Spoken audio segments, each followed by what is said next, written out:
Hello everyone, in this video I'll show you how to connect Clash Royale with Gmail and iPhone. First up, you can't directly connect Clash Royale to Google Play Games on an iPhone, as Google Play Games is an Android-specific service. The modern method for saving your game progress and transferring between devices is using a Supercell ID associated with your Gmail address. Supercell ID works on both iOS and Android, allowing you to use the same Gmail address on both platforms. Step 1. Link your account to a Supercell ID on any device. If your account is not already linked to a Supercell ID, you need to do that first. Open Clash Royale. Go to Settings, tap the button next to Supercell ID.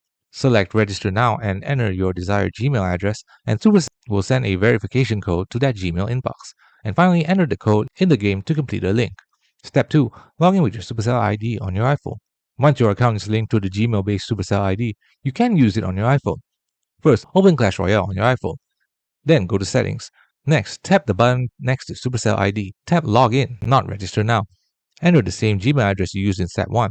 And you will receive another verification code in your Gmail inbox. Enter the code in the game and your progress will load. Thanks for watching. Don't forget to like and subscribe for more videos.